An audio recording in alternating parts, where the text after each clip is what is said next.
Bienvenidos y bienvenidas a una noche más de terror, en este mes terrorífico. Guajajajaja. Recordad que tenéis cuentos anteriores de terror en el canal de YouTube ya subidos. El directo pasado leímos Janet la Torcida de Robert Louis Stevenson, el autor de La Isla del Tesoro o de El Dr. Jekyll y Mr. Hyde. Hoy en esta maravillosa noche de terror leeremos un cuento que tiene que ver con el Sabbat, con el ritual que hacían las brujas para conocer al demonio, venderse, hacían orgías, lujurias, se drogaban, todo lo bueno en esta vida.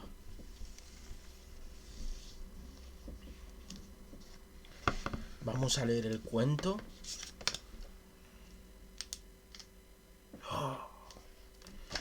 Que se titula El joven Goodman Brown, del autor Nathaniel Hawthorne, que es un autor muy famoso, que escribió La letra escarlata, si no me equivoco. Así que vamos a empezar de nuevo en esta noche de terror, leyendo otro cuento de terror y de miedo. Ja, ja, ja, ja.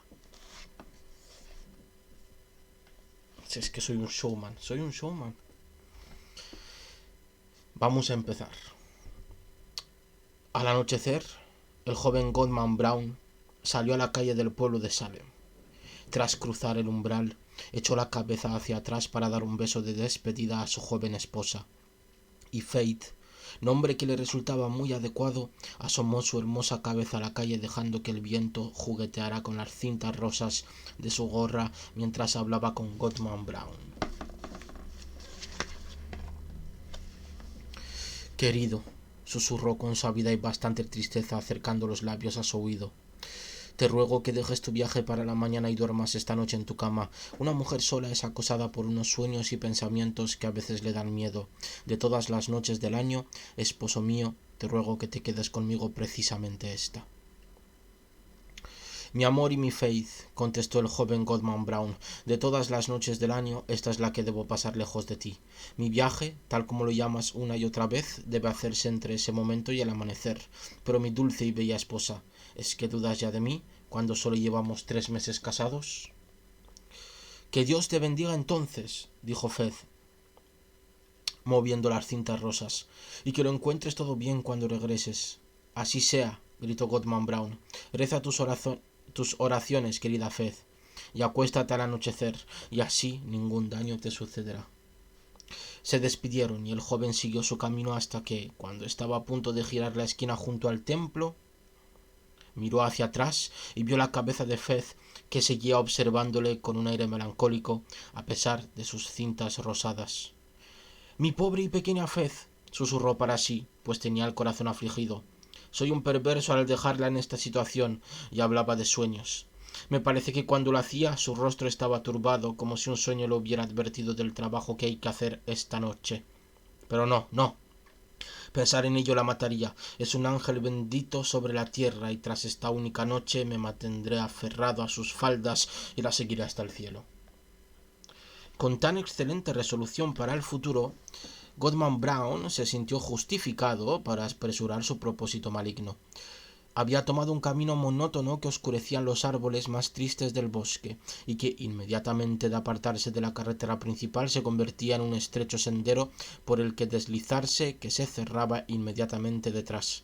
Todo era realmente solitario, y en tal soledad es peculiar que el viajero no sepa quién puede ocultarse en los innumerables troncos o las gruesas ramas que hay sobre la cabeza, de manera que con sus pasos solitarios puede estar pasando entre una multitud invisible.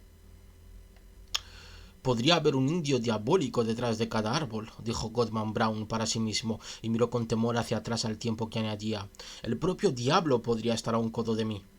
Con la cabeza vuelta hacia atrás, recorrió una curva del camino y al volver a mirar hacia adelante vio la figura de un hombre con atuendo grave y decente sentado al pie de un viejo árbol. Se levantó al acercarse Goodman Brown y empezó a caminar al lado de este. «Llegas tarde, Goodman Brown», le dijo. «El reloj del Old South estaba sonando cuando llegué desde Boston y de eso hace ya más de 15 minutos». Old South es una vieja iglesia de Boston, ponen una nota a pie de página. Fez me entretuvo un rato, contestó el joven con un temblor en la voz producido por la aparición repentina de su compañero, aunque no fuese inesperada. En el bosque había ya una oscuridad profunda, que era todavía mayor por la zona que ambos estaban recorriendo. Por lo que podía discernirse, el segundo viajero tendría unos 50 años, aparentemente de la misma posición en la vida que Goodman Brown, y se le asemejaba considerablemente, aunque quizá más en la expresión que en los rasgos. Aun así, podrían haberlos tomado por padre e hijo. Y sin embargo, aunque el mayor iba vestido tan simplemente como el joven, y era de maneras igualmente simples, tenía ese aire indescriptible de alguien que conoce el mundo, y que no se sentiría avergonzado en la mesa del gobernador ni en la corte del rey Guillermo, si hubiera posibilidad de que sus asuntos le condujeran hasta ahí. Pero lo único que en él podía considerarse notable era su bastón, semejante a una gran serpiente negra y tan curiosamente trabajado que casi se le veía dar vueltas y retorcerse como una serpiente viva. Evidentemente aquello era una ilusión ocular ayudada por la luz incierta. No me gusta nada ese bastón serpentil, ¿eh? Venga, Goodman Brown, le gritó el compañero de viaje. Llevamos un paso muy apagado para el principio de un viaje. Si tan pronto te has cansado, toma mi bastón. Amigo, si he convenido encontrarme contigo aquí, ahora prefiero regresar por donde vine, contestó el otro cambiando su paso lento por otro más vivo. Tengo escrúpulos de tocar el asunto que tú sabes. ¿Eso opinas? Contestó el de la serpiente sonriendo. Sigamos caminando, sin embargo, y razonemos mientras tanto, y si yo te convenzo no te darás la vuelta. Ya solo nos queda un poco de camino por el bosque. Es demasiado lejos, demasiado, exclamó el buen hombre reanudando inconscientemente la caminata. Mi padre nunca habría entrado en el bosque con tal recado, ni su padre antes de él. Hemos sido una raza de hombres honestos y buenos cristianos desde los tiempos de los mártires, y seré el primero con el nombre de Brown que tomó nunca este camino y siguió. En tal compañía, dirías, observó el de más edad, interpretando su pausa. Bien dicho, Goodman Brown. He conocido a tu familia como una más entre los puritanos, y eso no es decir poco. Ayudé a tu abuelo el guarda cuando tan duramente azotó a la mujer cualquiera por las calles de Salem, y fui yo el que durante la guerra del rey Felipe llevé a tu padre un nudo de pino de tea, cogido de mi propio hogar, para que prendiera fuego a un pueblo indio. Ambos fueron buenos amigos míos, y hemos dado muchos paseos agradables por este camino, regresando alegremente tras la medianoche, y solo por ellos de buena gana sería amigo tuyo. Si es como tú dices, me maravilla que nunca hablaran de esos asuntos, contestó Goodman Brown. O en realidad no me maravilla, sabiendo que el menor rumor de este tipo les habría expulsado de Nueva Inglaterra. Somos gente de oración, y de buenas obras además, y no permitimos esas maldades. Sean o no maldades, tengo aquí en Nueva Inglaterra muchos conocidos, contestó el viajero del bastón retorcido. Los diáconos de muchas iglesias han bebido conmigo el vino de la comunión. Hombres electos de diversas ciudades me nombraron su presidente, y una gran mayoría del Gran Tribunal y del Tribunal General apoyan firmemente mis intereses. Además, el gobernador y yo, aunque esos son secretos de Estado. ¿Es posible que sea así? Gritó Goodman Brown mirando con asombro a su impasible compañero. Sin embargo, nada tengo yo que ver con el gobernador y el consejo. Ellos tienen sus modos, que no son normales para un simple esposo como yo. Y ni siquiera adelante y ni siquiera y si siguiera adelante contigo, ¿cómo iba a aguantar la mirada de ese buen anciano, nuestro ministro, en el pueblo de Salem? Ay, su voz me haría temblar tanto en el día del sábado como en el del sermón. Al parecer está andando con el diablo. ¿Y a dónde irán esos diablos que no se van? Hasta ese momento el viajero de más edad le había escuchado con la debida gravedad, pero entonces tuvo un ataque de risa irreprimible que le hizo agitarse con tanta violencia que su bastón, semejante a una serpiente, realmente parecía sacudirse con simpatía. Ja, ja, ja, reía una y otra vez hasta que recobró la compostura. Bueno, sigamos, Goodman Brown, sigamos, pero te ruego que no me mates de risa. Pues bien, terminemos el asunto de una vez, contestó Goodman Brown, sintiéndose considerablemente molesto. Piensa en mi esposa, Fez. Rompería su corazón, tan querido para mí, y entonces estaría rompiendo el mío. No, si ese fuera el caso, deberías seguir tu camino, Goodman Brown, respondió el otro. Pero no creo que 20 ancianas como la que va cojeando delante de nosotros hicieran a Faith daño alguno. Mientras hablaba, señaló con el bastón a una figura femenina que estaba en el camino y en la que Goodman Brown reconoció a una dama muy piadosa y ejemplar que de joven le había enseñado el catecismo y seguía siendo su consejera moral y espiritual junto con el ministro y el diácono Gookin.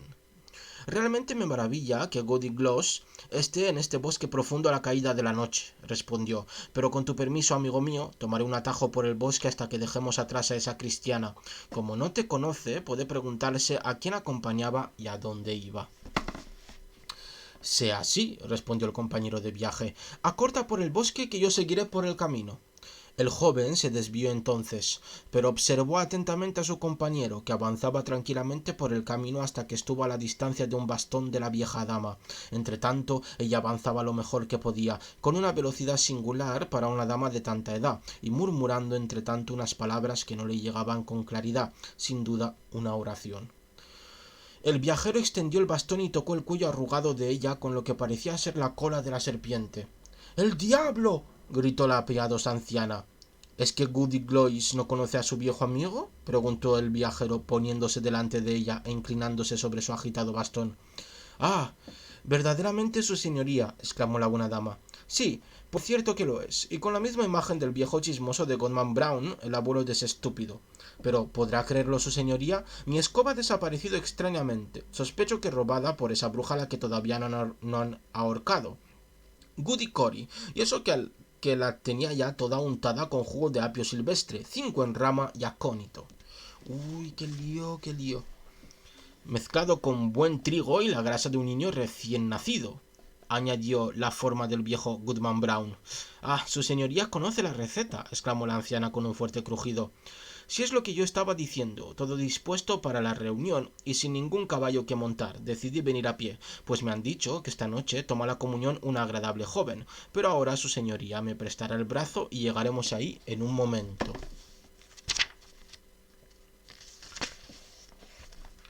Difícilmente podrá ser eso, respondió su amigo. No puedo prestarle mi brazo, Goody Gloss, pero si quiere, aquí está mi bastón. Nada más decir eso, lo arrojó a los pies de ella, donde quizás asumió vida porque era uno de los bastones que su propietario había dado anteriormente a los magos de Egipto, aunque Goodman Brown no podía tener conocimiento alguno de ese hecho. Alzó la mirada asombrado y al volver a bajarla ya no vio ni a Goody Gloss ni al bastón en forma de serpiente, sino solo a su compañero de viaje que la guardaba con tanta tranquilidad como si no hubiera sucedido nada. Esa anciana me enseñó el catecismo, dijo el joven, y ese comentario siempre estaba repleto de significado. Siguieron caminando mientras el viajero mayor exhortaba a su compañero a que mantuviera una buena velocidad y perseverara en el camino, hablando tan adecuadamente que sus argumentos más parecían brotar en el pecho de quien le oía que ser sugeridos por él mismo. Mientras avanzaban, cogió una rama de arce que le sirviera de bastón de paseo y empezó a quitarle las hojas y ramitas que estaban humedecidas por el rocío de la noche. En el momento en que sus dedos las tocaban, se marchitaban y secaban extrañamente, como si llevaran una semana al sol. Así fue avanzando la pareja a muy buen paso, hasta que de pronto, en un oscuro ensanche del camino, Goodman Brown se sentó sobre el tocón de un árbol negándose a ir más lejos. Amigo mío, estoy decidido, dijo tenazmente, ni un paso más daré por este motivo. ¿Qué me importa si una perversa anciana prefiere ir hacia el diablo cuando yo pensaba que se dirigía al cielo? ¿Es eso un motivo por el que debiera abandonar a mi querida Fez y seguir a la otra? Más tarde pensarás mejor en eso, dijo con toda tranquilidad su compañero. Siéntate aquí y descansa un rato, y cuando creas que puedes ponerte otra vez en movimiento, mi bastón te ayudará a seguir. Sin decir nada más, arrojó a su compañero el bastón de arce y rápidamente desapareció de su vista como si se hubiera desvanecido en la profunda oscuridad. El joven permaneció sentado unos momentos al lado del camino, animándose a sí mismo y pensando con qué conciencia tan clara se encontraría con el ministro en su paseo matinal, y que no habría de apartarse de la vista del buen diácono Gookin. Y qué tranquilo sería su sueño esa misma noche, pues no habría de pasarla de forma perversa, sino pura y dulcemente en los brazos de Fez. Entre esas meditaciones agradables y dignas de alabanza, Goodman Brown oyó cascos de caballos por el camino y le pareció aconsejable ocultarse en la linde del bosque, consciente del propósito culpable que le había conducido hasta ahí y del que ahora felizmente se había apartado. Le llegaron entonces con claridad el ruido de los cascos y las voces de los jinetes, dos voces ancianas y graves que conversaban discretamente mientras se aproximaban. Esos sonidos entremezclados pasaron por el camino a pocos metros de donde se hallaba escondido el joven, pero debido sin duda a la profundidad de la oscuridad en ese lugar particular, no pudo ver ni a los viajeros ni sus corceles. Aunque las figuras rozaban las ramas pequeñas que había al borde del camino, no pudo verse que ni por un momento interceptaran el débil resplandor de la franja de cielo brillante en el momento en que debieron pasar por ahí. Goodman Brown a veces se agachaba y otras se ponía de puntillas, apartando las ramas y metiendo la cabeza tanto como se atrevía sin discernir más que una sombra. Lo que más le irritó de aquello es que habría jurado, de ser posible tal cosa, que había reconocido las voces del ministro y del diácono Gookin, trotando tranquilamente tal como solían hacer cuando acudían a alguna ordenación o un consejo eclesiástico. Y cuando estaban todavía a una distancia desde la que podía oírlos, uno de los jinetes se detuvo para coger una vara. De entre las dos cosas, reverendo señor, preferiría perderme una cena de ordenación que la reunión de esta noche, dijo la voz que se asemejaba a la del diácono. Me ha dicho que va a estar aquí parte de nuestra comunidad, desde Falmouth y más allá, y vendrán otros de Connecticut y de Rhode Island, además de varios curanderos indios, quienes a su manera saben de lo diablesco casi tanto como el mejor de nosotros. Además, va a recibir la comunión una buena y joven mujer. Por las potestades, diácono Gookin, contestó el otro con el tono solemne del ministro, apresurémonos o llegaremos tarde, y ya sabe que nada puede hacerse hasta que yo esté ahí. Volvió a escuchar los cascos y las voces que de manera tan extraña hablaban en el aire vacío, se perdieron en un bosque en el que nunca había habido iglesia alguna ni había rezado un cristiano solitario. ¿A dónde entonces podían acudir esos hombres santos en la profundidad del bosque pagano? El joven Goodman Brown tuvo que apoyarse en un árbol, pues estaba a punto de caer al suelo desmayado y cargado con la pesadez de su corazón. Miró hacia arriba, al cielo, dudando de que realmente existiera un cielo encima de él. Pero ahí estaba el arco azul en el que brillaban las estrellas. Con el cielo arriba y fez debajo, me mantendré firme contra el diablo, gritó Goodman Brown, mientras seguía mirando hacia arriba al arco profundo del firmamento y elevando las manos para rezar. Una nube cruzó presurosamente el cénit, aunque no había ningún viento que la moviera, y ocultó las estrellas brillantes. El cielo azul seguía siendo visible, salvo directamente encima de su cabeza, donde aquella masa de nubes negras se dirigía velozmente hacia el norte, y arriba, en el aire, como si surgiera de la profundidad de la nube, brotó un sonido de voces confuso y dudoso. Hubo un momento en el que le pareció que podía distinguir el acento de conciudadanos suyos, hombres y mujeres, tanto de seres piadosos como faltos de religión, con muchos de los cuales se había encontrado en la mesa de la comunión y a los otros los había visto alborotando en la taberna. Pero al momento siguiente, tan inciertos eran los sonidos, dudó de si no habría oído más que el murmullo del viejo bosque que susurraba sin que hubiera viento. Volvió entonces a escuchar con más fuerza esos tonos familiares que a diario escuchaba en Salem bajo la luz del sol, pero que hasta entonces no había oído nunca saliendo de una nube durante la noche. Luego escuchó la voz de una mujer joven que se lamentaba y que con una vaga pena pedía un favor que quizás le afligiera obtener, y toda la multitud invisible, juntos los santos y los pecadores, parecía estimularla a que siguiera adelante.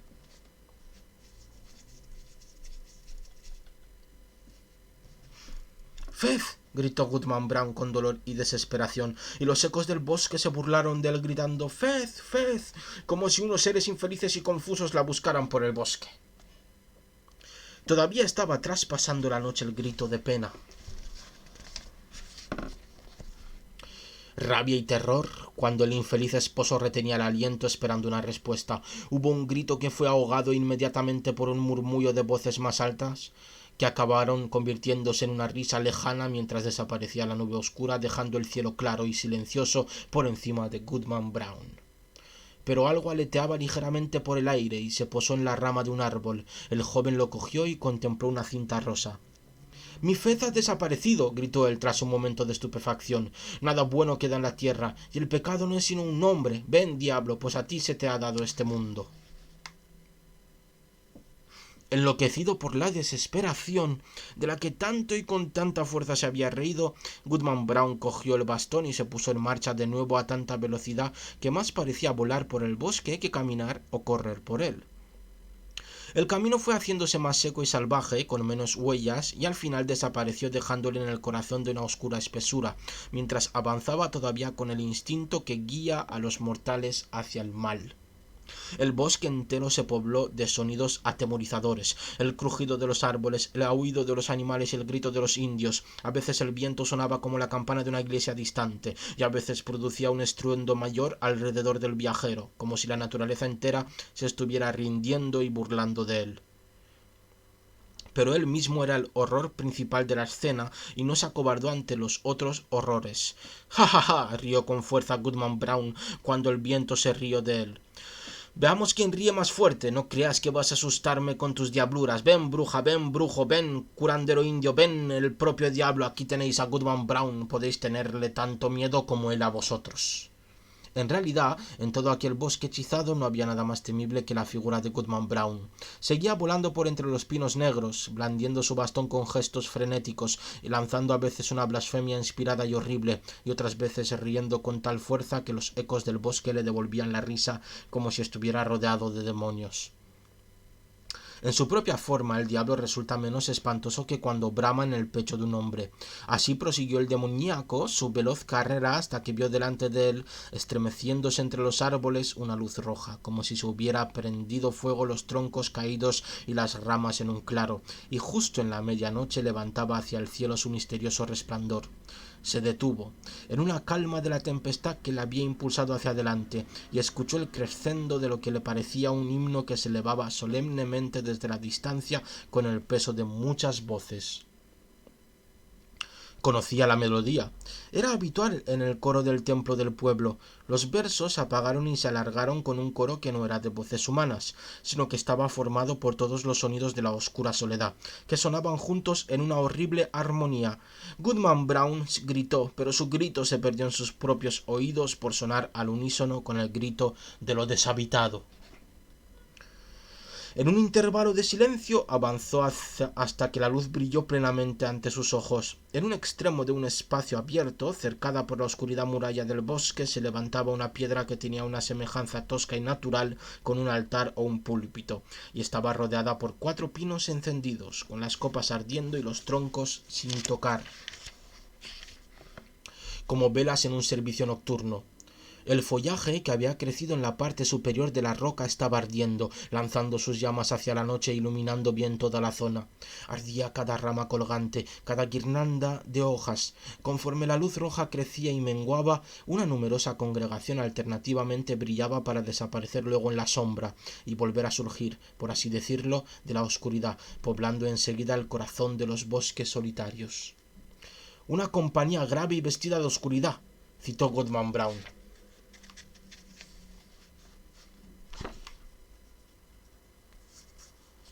Y en verdad así era. Entre ellos, estremeciéndose entre las tinieblas y el esplendor, surgían rostros que al día siguiente se verían en la mesa del Consejo Provincial, y otros que un sábado tras otro miraban devotamente hacia los cielos, inclinándose benignos sobre los bancos atestados desde los púlpitos más sagrados de la zona. Algunos afirman que estaba ahí la señora del gobernador. Al menos había damas de elevada posición que la conocían bien, y esposas de maridos honrados, y viudas, una gran multitud de ellas, y doncellas ancianas, todas de excelente reputación y hermosas jóvenes que temblaban pensando que sus madres las espiaran. O bien el brillo repentino de los destellos de luz sobre el campo oscuro confundieron a Goodman Brown, o reconoció a una veintena de miembros de la iglesia de Salem famosos por su especial santidad. El buen diácono Gokin había llegado y aguardaba junto a la sotana de ese santo venerable, su reverenciado pastor. Pero acompañando irreverentemente a esas personas solemnes, de buena reputación y piadosas, esos ancianos de la iglesia, esas castas damas de ingenuas vírgenes, había hombres de vida disoluta y mujeres de fama manchada, infelices entregados a todo tipo de vicio malo e inmundo, incluso sospechosos de crímenes horribles. Era extraño ver que los buenos no se apartaran de los perversos, ni los pecadores se avergonzaran junto a los santos. Desperdigados entre sus enemigos de pálidos rostros estaban los sacerdotes indios o brujos que a menudo habían hecho temblar el bosque nativo con encantamientos más horribles que cualquiera de los conocidos por la brujería inglesa. Pero ¿dónde está Fez?, pensó Goodman Brown, y cuando la esperanza entraba en su corazón, se echó a temblar. Brotó otro verso del himno, una melodía lenta y triste, como de amor piadoso, pero unida a palabras que expresaban todo lo que nuestra naturaleza es capaz de concebir acerca del pecado, y sugerían oscuramente mucho más. La ciencia diabólica es insondable para los simples mortales.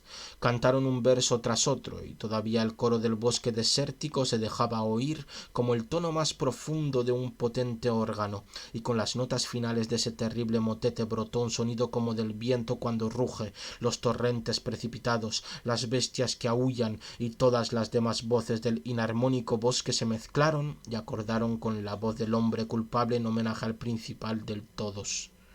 Los 4 pinos ardientes arrojaron llamas más elevadas y descubrieron oscuramente formas y visajes de horror en las columnas de humo que había sobre la impía asamblea.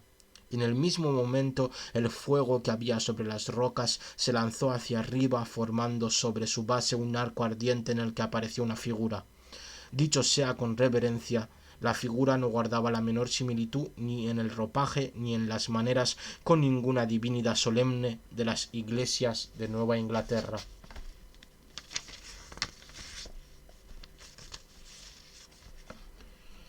¡Que se adelanten los conversos!, gritó una voz que se repitió en ecos por los campos y rodó por los bosques. Ante esa palabra, Goodman Brown se adelantó desde la sombra de los árboles y se acercó a la congregación, hacia la que sentía una detestable hermandad por la simpatía de todo lo que de perverso había en su corazón. Casi habría podido jurar que la forma de su propio padre muerto le pedía que se adelantara, mirándole desde una columna de humo, mientras que una mujer con los rasgos oscuros de la desesperación adelantaba la mano advirtiéndole que retrocediera. ¿Era su madre?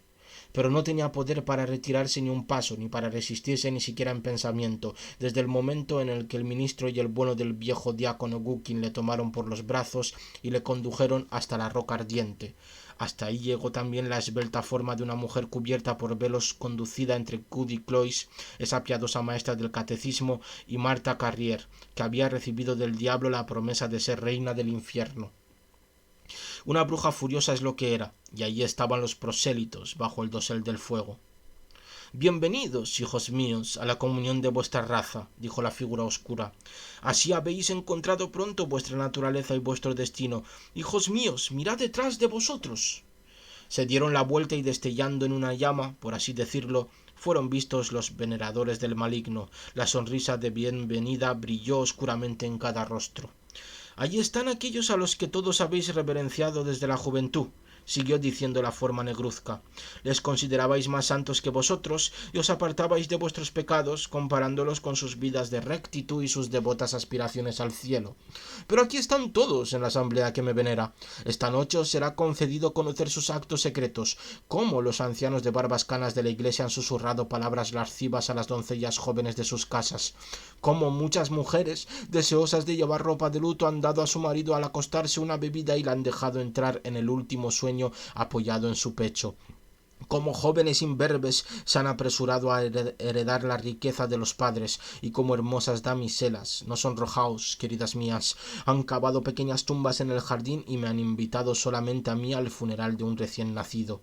Por la simpatía que produce el pecado en vuestros corazones humanos, olfatearéis todos los lugares, ya sea la iglesia, el dormitorio, la calle, el campo o el bosque, en donde se haya cometido un crimen, y os alegraréis al contemplar que la tierra entera es una mancha de culpa, una enorme mancha de sangre. Mucho más que eso, os será dado conocer en cada pecho el misterio profundo del pecado, la fuente de todas las artes perversas que proporciona inagotablemente más impulsos malignos que los que el poder humano, que mi poder en su grado máximo puede manifestar en hechos. Y ahora, hijos míos, miraos unos a otros. Así lo hicieron. Y con el resplandor de antorchas encendidas en el infierno, el hombre infeliz contempló a su fez, y la esposa al esposo, temblando delante de ese altar sin santificar. Ahí estáis, pues, hijos míos, dijo la figura en tono profundo y solemne, casi triste en su horror desesperado, como si su naturaleza en otro tiempo angélica pudiera lamentarse todavía por nuestra raza miserable. Dependiendo de los corazones de los otros teníais todavía la esperanza de que la virtud no fuera solo un sueño, pero ahora ya no os engañáis. El mal es la naturaleza de la humanidad. El mal debe ser vuestra única felicidad. Bienvenidos otra vez, hijos míos, a la comunión de vuestra raza. Bienvenidos, repitieron los veneradores del diablo en un grito de desesperación y triunfo. Y ahí estaban ellos en pie, la única pareja que parecía vacilar todavía al borde de la perversión en este mundo oscuro. En la roca se había abierto de manera natural un hueco. ¿Contenía agua enrojecida por la luz fantástica? ¿O era sangre? ¿O quizás una llama líquida? Ahí sumergió la mano la forma del mal, preparándose para poner la señal del bautismo en sus frentes, para que pudieran compartir el misterio del pecado, ser más conscientes de la culpa secreta de los demás, tanto de hecho como de pensamiento, de lo que podían serlo ahora de la suya propia. El esposo miró a su pálida esposa y Fez le miró a él. Qué sucias desdichas les revelaría la siguiente mirada, temblando juntos ante lo que revelaban y lo que veían. Fez, mira hacia el cielo y resístete al perverso, gritó el esposo. No pudo saber si Fez le obedeció. Apenas había dicho aquello cuando se encontró en medio de la soledad y una noche tranquila, escuchando el rugir del viento que se apagaba en el bosque. Caminó hasta la roca y al tocarla la notó fría y húmeda, y una rama colgante de las que habían estado encendidas salpicó su mejilla con el rocío más frío. A la mañana siguiente el joven Goodman Brown entró lentamente en la calle del pueblo de Salem mirando a su alrededor como un hombre confuso. El buen ministro estaba dando un paseo por el cementerio para fortalecer el apetito para el desayuno y meditar su sermón, y lanzó una bendición a Goodman Brown cuando pasó junto a él. Este se apartó del santo venerable como para evitar un anatema. El viejo diácono Gookin se dedicaba a la oración en su casa, y las palabras santas de su rezo podían escucharse a través de la ventana abierta. ¿A qué dios se reza el brujo?, citó Goodman Brown. Goody Cloyce, esa excelente cristiana, estaba en pie desde primeras horas de la mañana junto a su reja, catequizando a una niña pequeña que le había llevado medio litro de leche matinal. Goodman Brown se apartó de la niña como si lo hiciera del propio diablo. Dando la vuelta a la esquina del templo, espió la cabeza de Fez, con las cintas rosas, que miraba ansiosamente la calle, y se alegró tanto el verle que resbaló por la calle y casi besó a su esposo ante el pueblo entero. Pero Goodman Brown la miró dura y tristemente al rostro y pasó a su lado sin saludarla. ¿Se había quedado dormido Goodman Brown en el bosque y solo había tenido un sueño desbocado de un aquelarre? Esa es la pregunta que nos hacemos todos. ¿Era un sueño o era realidad? Así sea si usted lo prefiere. Pero ay, ese sueño fue un mal presagio para el joven Goodman Brown. De aquella noche del sueño temible surgió un hombre severo, triste, oscuramente meditativo, desconfiado cuando no desesperado. El día del sábado, cuando la congregación cantaba un salmo santo, no podía escuchar porque un himno de pecado entraba potente en sus oídos y ahogaba la melodía santa. Cuando el ministro hablaba desde el púlpito con poder y elocuencia fervorosa y con la mano sobre la Biblia abierta acerca de las verdades sagradas de nuestra religión, de las vidas santas y muertes triunfales y de la bendición o la desgracia futuras que no podían expresarse, entonces Goodman Brown palidecía, temiendo que el techo cayera sobre el blasfemo Cano y sus oyentes. A menudo, despertando de pronto en mitad de la noche, se apartaba del pecho de Fez y por la mañana o al atardecer, cuando la familia se arrodillaba para rezar, fruncía el ceño y murmuraba algo para sí mismo, miraba severamente a su esposa y se marchaba. Y cuando hubo vivido mucho tiempo y llevaron hasta su tumba un cadáver blanquecino, seguido por Fez, que era ya una mujer anciana, y por los hijos y los nietos, formando una procesión numerosa, pues los vecinos además no fueron pocos, no tallaron ningún verso de esperanza en su lápida, pues triste fue la hora de su muerte. Y aquí termina este maravilloso cuento que también es una crítica, y es un cuento bastante bueno, la verdad. Da miedito en las descripciones que tiene de ese sábado, ¿no?, de ese acompañamiento, y también vemos cómo es una crítica ácida a la sociedad en el momento en el que vivía el señor Nathan Hawthorne, de la doble vara de medir, la hipocresía y la doble cara de las personas. Por hoy hemos acabado, pequeños diablillos y diablillas. Seguiremos en próximas noches en este maravilloso show del terror en el mes del Halloween. Nos vemos. Os mando millones de besos y que tengáis buenas noches.